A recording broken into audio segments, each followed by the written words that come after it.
So I just want to say thank you to everyone that contributed today to bring us some content. Thank you. These events are really a collaboration. It's not just one person. So today is our 6th annual Zeitgeist Day. ZDay is a global effort where people worldwide take action to impact and hopefully update our values and thinking within the current socioeconomic system in which we all live. As everyone now knows, my name is Jason Lord, and I coordinate chapters for the movement in California. Many of them, and we have San Diego chapter up here today representing, who brought their circular city model on the display outside, who also did a similar kind of an event a couple of weeks ago. So this is happening all over the world. And the title of my presentation today is Economic Inequality and Public Health. I chose this topic because part of the ongoing social transition that we are all currently in is understanding how well we're doing as a species and what it is that really matters with how we measure our success. And this is better understood in terms of health rather than in terms of economics. The word equality is subject to the same semantic problems like the word freedom or democracy are, but everyone tends to interpret these words in a slightly different way as to what they mean or in how we may see ourselves as equal or not equal to each other, especially say by perhaps race, creed, or social class.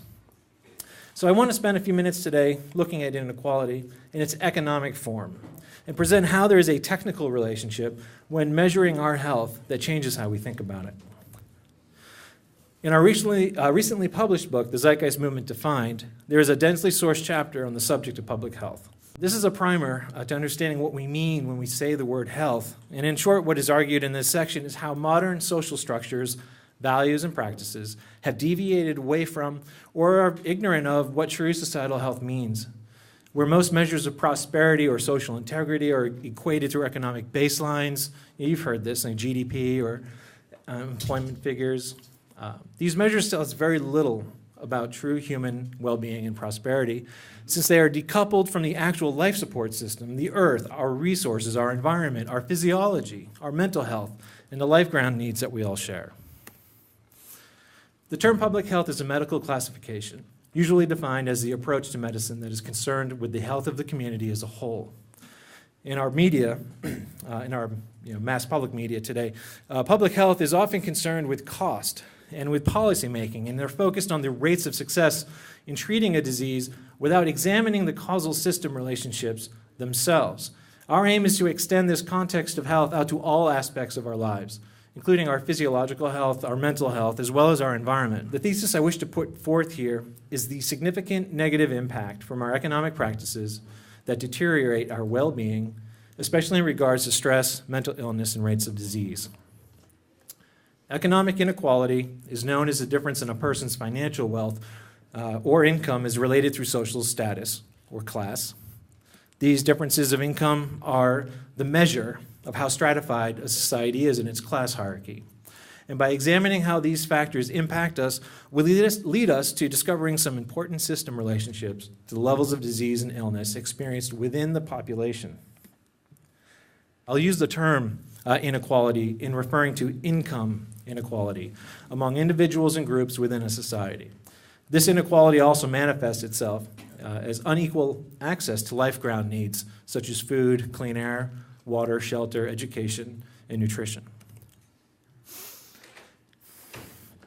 Human beings have lived in many kinds of societies, including egalitarian hunting and gathering societies to the most brutal of dictatorships. Evidence shows that our early human ancestors, which predate the Neolithic revolution of nearly 10,000 years ago, did not live in a continuous state of conflict and scarcity. This less conflicting social value has been the longest-running behavioral mode of human existence, regardless of how fixed you may see unwanted behaviors in conflict today.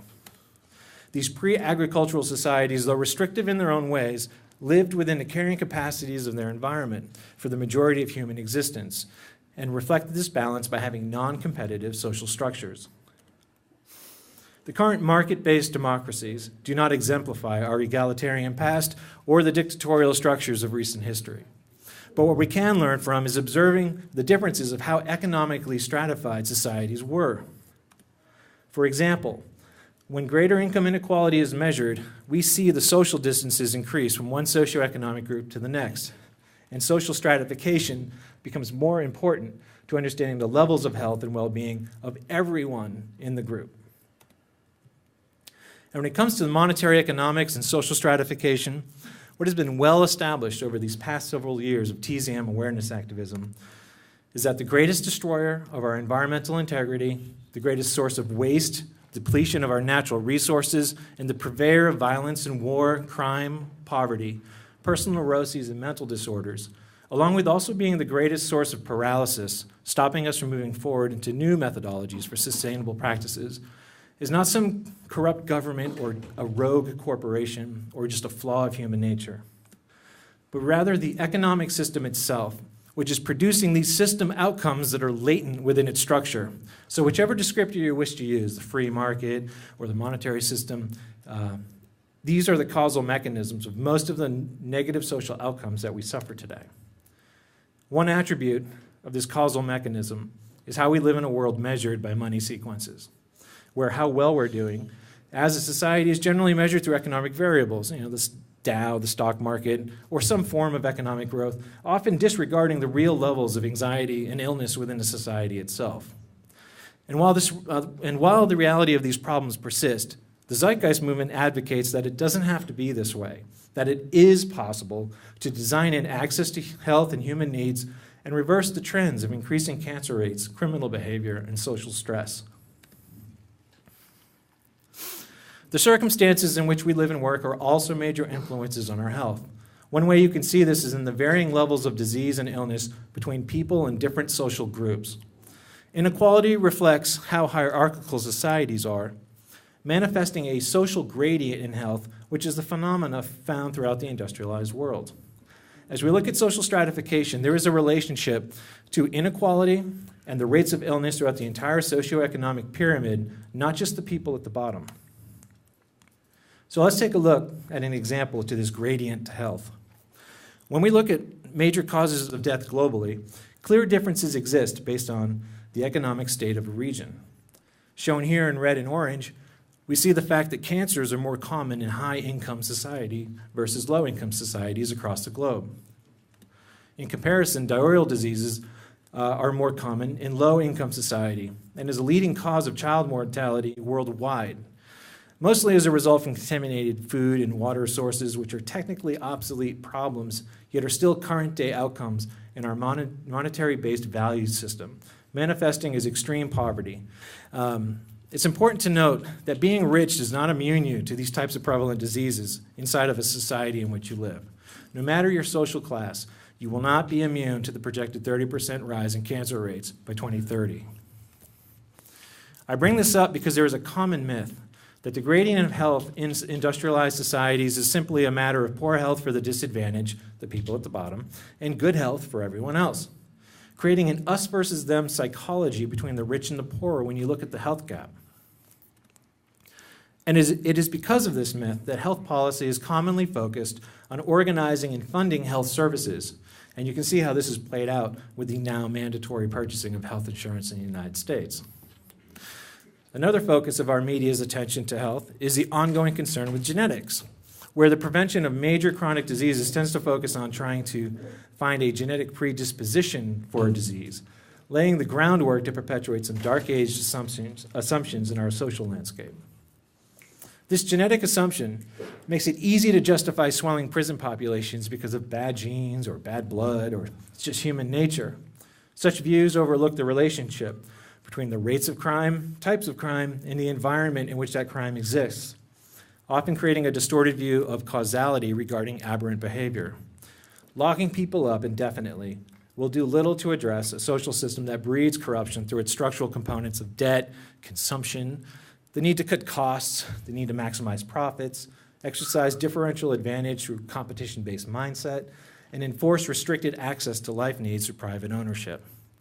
When problems are understood as systemic, a new empathy emerges from placing much of the existing criminal justice system in the context of public health. This is why our analysis of the health of a society has to stop being based on abstract measures such as gross domestic product, the stock market, consumer price index, or other commonly referenced economic measures used to claim that society is improving.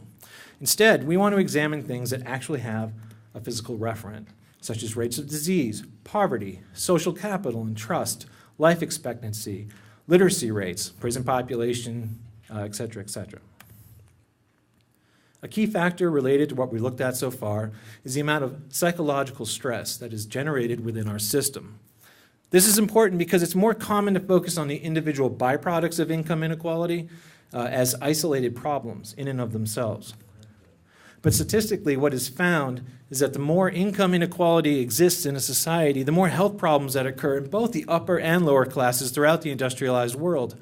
The amount of psychological stress, or also known as psychosocial stress, generated by the degree of social stratification affects everyone. Whether it be the stress of losing one's job, lack of purchasing power, having to submit to employment, or having to suffer a hostile corporate takeover, there is a relationship between these stressors, your health, and the amount of inequality that exists around you. Another condition worth noting is how it's financially good for the market to have mandated health fees and premiums on everyone, to have people consume more pharmaceuticals, or to service increasing cancer rates. It's a business, and profit is the primary driver, so your well-being will always be second to the profit motive. And as social stressors increase, people are left to find ways to manage the psychological stress generated by the world around them. Meanwhile, we're bombarded with advertising for goods and services in which billions of dollars are made from the ongoing consumption of health products, drugs, and lifestyles. What I want to show you next are some examples of outcomes that inequality on populations of affluent societies around the world have. Thanks to the work of Richard Wilkinson and Kate Pickett of the UK in the book called The Spirit Level, these relationships can now be seen. I'll apologize in advance if I go too quick through some of these following charts, but just so you know, everything can easily be found online today. As a visual reference, you'll see a red regression line in some of this stuff. If it slants downward, it's showing that the economic or the social outcome is less common with greater inequality. And if the regression line slopes upward, it's showing that the social outcome is more common with greater inequality. Once a country has moved past basic subsistence and works in the arena of economic affluence, the following trends occur. Mental illness is more common in more unequal countries. As you can see in this chart, the U.S. leading the sample group in both mental illness and income inequality, while Japan, with the lowest income inequality, has the least amount of mental illness. Life expectancy, longer in more equal countries. Drug use, more common in more unequal countries. In this chart, we see the United States as having the highest level of inequality, while also being within the top 4 countries with the most illegal drug use. Levels of trust, higher in more equal countries. You could also refer to this as social capital, which can be defined as the spirit and willingness of people to engage in collective civic activity. This chart reflects how those that feel they can trust one another are much more common in equal societies. Educational scores, higher in more equal countries. Not only do less equal countries have worse educational attainment, kids are more likely to drop out of school as well. Homicide rates, higher in more unequal countries. Just the USA is just off the chart on that. Rates of imprisonment, higher in more unequal countries. Here we see that the more unequal a country is, the more people are in prison. And this doesn't just relate to crime rates, which are more prevalent in unequal societies, but there's a noticeable difference in the punitive attitudes towards crime in a society. So said another way, the more unequal a society is, the harsher the punishments are given for an offense, and the more people are put into prison for longer period times than in more equal countries. Infant mortality, higher in more unequal countries. Obesity, higher in more unequal countries. And finally, here's a summation of the outcomes we just saw. This chart is a short index of outcomes that increase with inequality. That's economic inequality. And as you can see, the United States, with its high levels of stratification, is again number one. So, the contrast between material success and social failure in rich countries is an indicator that it's time for us to reorient our worldview. In a system where monetary gain is a priority over human well-being, we are not going to see any real significant change while this system runs its course. Rather, we will most likely suffer from increases in environmental and psychosocial stress as we struggle to get by. So we find a changing view of human health that calls for a new social imperative, where measures of well-being and happiness are found to no longer rise with economic growth and diminish with greater inequality. Or simply stated, greater economic equality equals increased well-being for everyone. If we want to achieve improvements in the areas of life that matter, our attention needs to shift from using abstract monetary measures and look towards ways of improving the psychological and physical well-being of people using the best information that we have available. This understanding is part of why the Zeitgeist movement advocates a natural law resource-based economic model, a social system that, at its core, is concerned with the health and well-being of people and our environmental integrity. A resource-based economic model takes into account the fundamental building blocks of society and the basic mechanisms required to maintain our emotional, intellectual, and physical well-being. All social systems, regardless of political philosophy, religious beliefs, traditions, or customs, ultimately depend upon natural resources, and it's why this fundamental point needs the attention it demands. This common basis of survival, which the Zeitgeist movement acknowledges, is not a religion or a political philosophy. Our well-being is based on how well we organize our socioeconomic system, the methods we use to problem solve, and how we manage the use of our Earth's resources. Our Earth system is the fundamental life referent, and for any social philosophy that does not heed this referent, it is simply unworkable. If you'd like to find out more, there are many materials here on our tables and also free online on the internet. This concludes my talk today. I hope you become part of the movement, and I thank you for your time.